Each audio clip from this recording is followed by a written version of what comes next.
Eu já fiz a viagem de São Paulo até o aeroporto de Guarulhos pelo menos umas 500 vezes. Mas nenhuma delas durou tanto tempo quanto a última viagem na última semana. Eu estava indo para o Chile, numa viagem de negócios. Entrei no táxi, me acomodei e, muito rapidamente, o taxista começou a puxar conversa comigo. Quem me conhece um pouco sabe que eu sou de poucas palavras com estranhos e que eu aproveito, normalmente, as viagens de táxi para olhar a paisagem, que aqui em São Paulo não é assim tão bonita, para estudar, até para trabalhar. Mas, nesse dia, foi um pouquinho diferente. No mundo em que a gente está vivendo hoje, no momento político difícil no país, certamente a conversa não poderia ser outra. E o taxista começou a falar sobre uma série de coisas quando ele disse para mim: que coincidência, ontem eu peguei 3 passageiras, nesse mesmo lugar que eu peguei a senhora hoje, levando também para Guarulhos, mas a viagem não foi assim tão agradável. E eu: é mesmo? Elas começaram a falar sobre esse e aquele candidato, defendendo esse e aquele motivo, e eu fui ficando tão estressado com aquele assunto que a minha vontade era jogar aquelas pessoas pela janela. Rapidamente me lembrei da minha época de comissária de bordo, coloquei a mão no cinto de segurança, olhei para a direita e pensei: essa é a saída que eu tenho que pegar. Obviamente, faltava muito tempo para chegar no aeroporto de Guarulhos, e eu me preocupei com o tom daquela conversa e o quanto tempo aquela viagem iria durar. Era noite. De verdade, eu fiquei preocupada. Um pouco mais para frente, e o papo foi avançando, e eu só concordava com sim ou não, e coisas assim, até que ele disse assim para mim: você sabe que eu tenho pego passageiros, né, nessa época, e eles têm falado sobre tantas coisas, mas uma realmente me irritou. Ela falava comigo sobre diversidade e me disse que existe uma tal de uma nova lei de cotas para LGBT, e eu: oi? Não, sério, me interessei. De fato, quando a gente fala desse tema de lei de cotas, muitas pessoas detestam, outras adoram. Mas não é um tema fácil de conversar. Mas, em especial, eu me interessei por aquele assunto. E não tinha fundamento a conversa que ele falava, até que ele disse para mim, e já estava muito perto do aeroporto, graças a Deus, e ele disse assim: moça, sabe, eu tenho uma preocupação. Vejam que foi um monólogo, né? Não falei nada até Guarulhos. Ele disse: eu tenho uma preocupação e eu tenho 2 filhos homens. E a minha preocupação, e eu saio todos os dias da minha casa com um propósito, de criar os meus filhos para que eles sejam exatamente como eu. Igualzinho a mim. No modelo de família que eu acredito, que é o homem e mulher convivendo junto em harmonia. E eu disse assim: obrigada pela viagem, até logo. Quando eu cheguei, obviamente, né, eu já tinha descido do carro. E fui para o Chile, fui naquela viagem de avião, cheguei no hotel e fiquei pensando: que momento estamos vivendo hoje? O que significa a fala dessa pessoa? E, de verdade, por mais que às vezes pareça engraçado, para mim não foi muito. Aquela viagem no escuro, com um desconhecido, falando de coisas de uma forma tão incisiva e, às vezes, até agressiva, sobre a falta de respeito ao ser humano, realmente me atingiu muito. E eu fiquei alguns dias abalada com aquilo. Eu sou Adriana Ferreira, e meu propósito de vida, que eu descobri faz muito tempo, é trabalhar com e para as pessoas. E hoje eu vim falar com vocês de um tema que é muito importante, que é a diversidade. E, embora muita gente diga que diversidade inova, eu tenho um pensamento um pouquinho diferente disso. E vou falar sobre isso com vocês hoje. Diversidade por si só não inova. Existem outros fatores que, juntos, podem nos levar à inovação que a gente tanto espera, que não é exatamente uma inovação tecnológica, mas, eventualmente, uma inovação de novas ideias, novas formas de pensar, novas maneiras de ser, novos modelos de família. E aí eu reflito muito sobre, inclusive nas plateias, né, onde eu falo, e queria começar com um exercício com vocês, e até uma pergunta que eu esqueci de fazer no começo. Tem alguma pessoa com deficiência visual aqui? Cego? Não.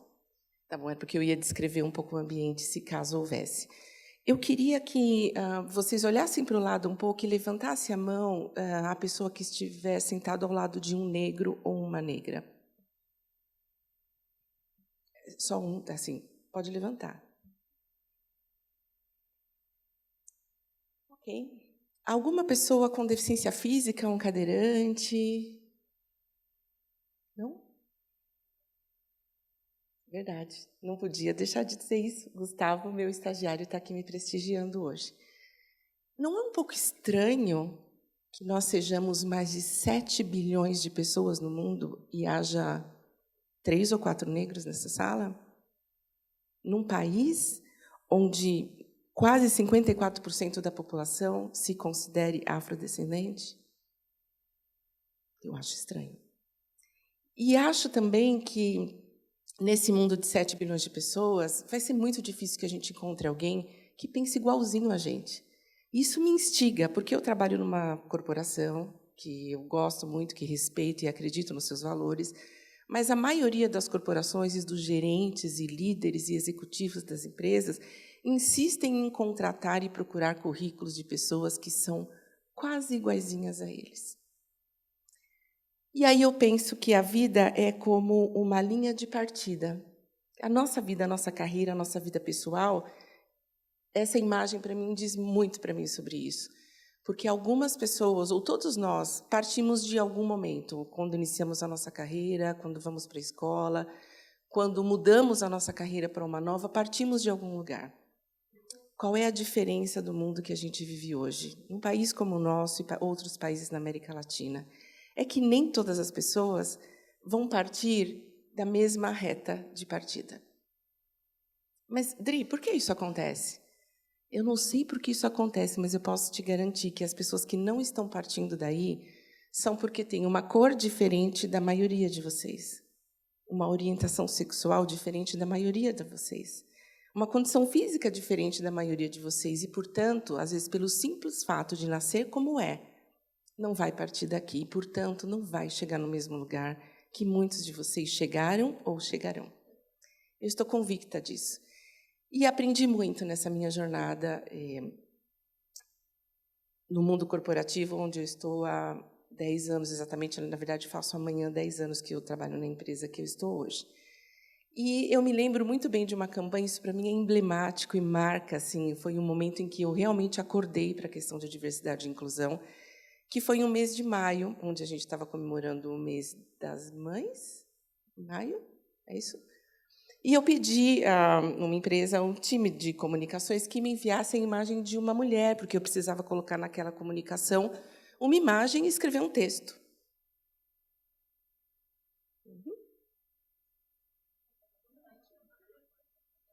Recebi aquele e-mail, eu olhei para essa foto e eu pensei, what the hell is this? Esta mulher não me representa. Tem mães aqui? Mães? Sim, algumas mães. Talvez elas até representem vocês e não há nenhum problema de ser uma mulher linda e loira no campo de margaridas. Certo? Não há nenhum problema nisso. O problema é que essa mulher não representa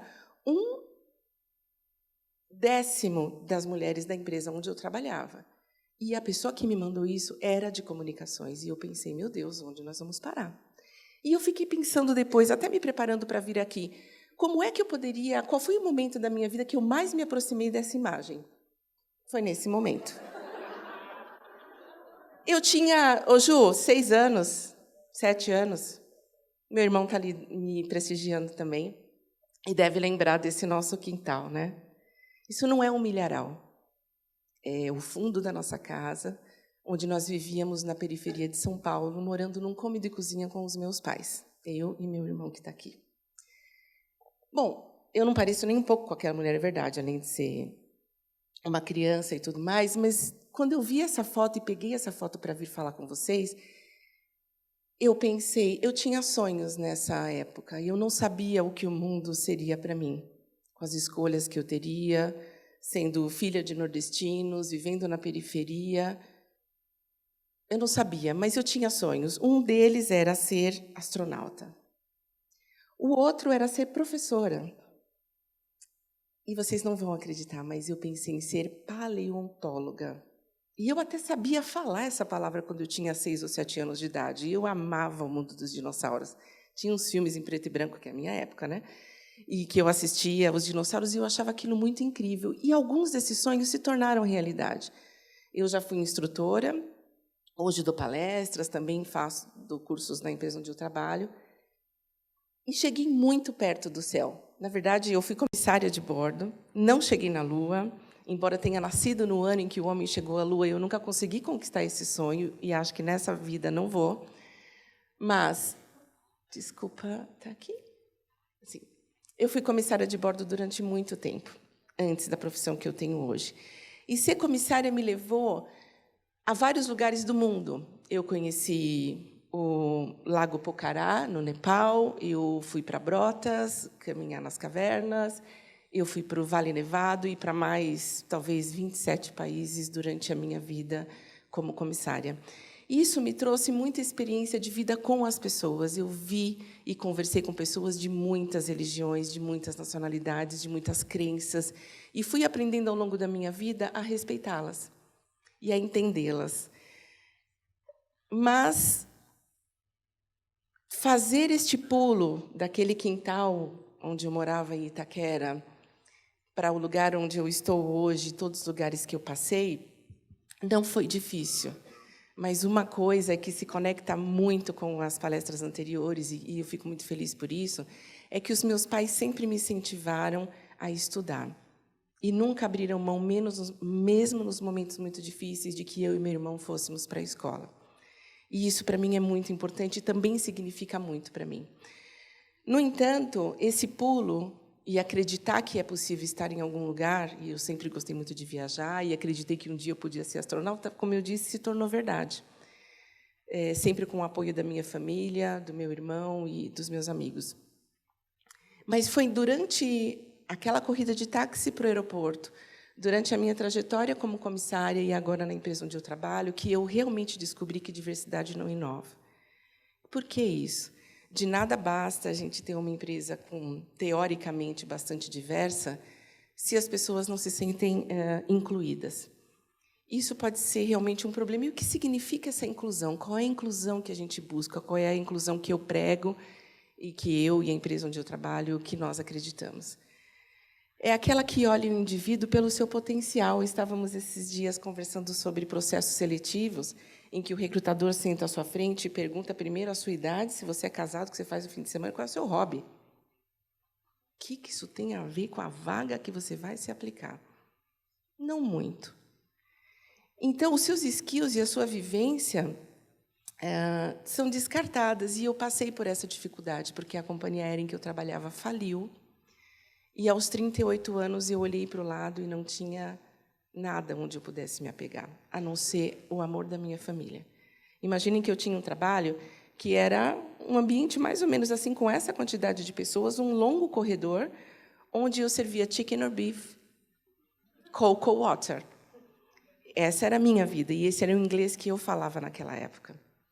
E me reorganizando, procurando uma nova maneira de ser e de estar no mundo, eu me candidatei a uma vaga de estágio.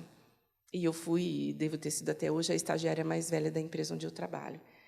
Me requereu muita coragem para estar lá, para dar muitos passos para trás e chegar onde eu estou hoje. E eu ouvi histórias nessa trajetória, histórias ricas de pessoas que foram acorrentadas ao descobrirem e se identificarem com uma deficiência, se perceberem pessoas com deficiência, se perceberem negros, porque, acreditem, negros e negras não se percebem negros simplesmente pelo fato de terem nascido assim. A discriminação e o preconceito é quem mostra para eles qual é o caminho que esse mundo está levando, né? E incluir realmente pode inovar. Trazer pessoas para perto, respeitá-las, ouvi-las, juntar os times, respeitá-los, entender que uma orientação sexual não necessariamente é igual à sua, mas também não significa que pode ser uma coisa ruim. E pensando que é possível inovar e que talvez o ambiente das empresas não estejam não só preparados, mas talvez seja tarde demais para fazer essa inovação na empresa, eu resolvi fazer uma coisa diferente na empresa onde eu trabalho. E juntei pessoas que acreditam nisso, pessoas que estão aqui hoje me prestigiando, pessoas que resolveram sair do lugar comum e começamos a fazer um trabalho que se chama Respeito em Foco. É uma iniciativa onde nós vamos até escolas públicas e particulares falar com crianças a partir de 10 anos de idade sobre o que é respeito, o que é o mundo que a gente vive e como você, cada um de nós, pode transformar o mundo num mundo melhor. Essas são as crianças fazendo as atividades que nós propomos para elas, atividades que falam sobre direitos LGBT, equidade de raça, pessoa com deficiência e empoderamento feminino. Nós utilizamos Design Thinking como uma ferramenta poderosa para engajar essas crianças e movê-las para o propósito que a gente quer, que é de ter essa discussão na base, quando o preconceito ainda não está enraizado. E, através desse trabalho, a gente consegue retornos absurdos. Eu já ouvi histórias lindas. As crianças constroem, não só debatem o problema que elas têm em sala de aula, como constroem uma solução para aquilo que elas acham que pode ser o mundo ideal. E eu vou tentar, aqui, em poucos minutos, contar uma das histórias para vocês. Que me toca, pessoalmente, eu tenho visto muita coisa de violência contra a mulher, e isso realmente tem se tornado um assunto muito sério no nosso país.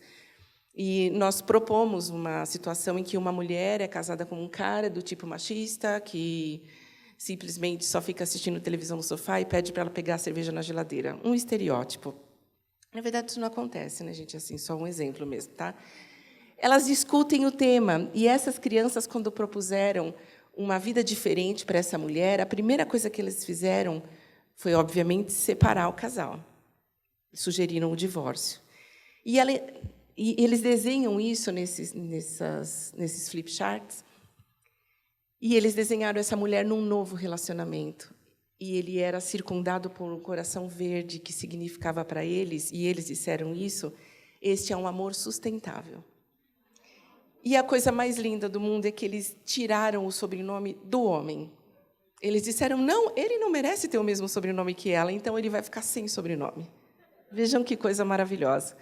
E o meu convite para vocês, para encerrar minha fala, é: se Júlia e Sofia, que são duas das centenas de meninas com quem nós já falamos, acreditam que diversidade é bom, que respeito é bom, que empatia é bom, porque cada um de nós também não pode começar a mudar o mundo e aproximar-se da inclusão através da crença de que isso é possível. Muito obrigada.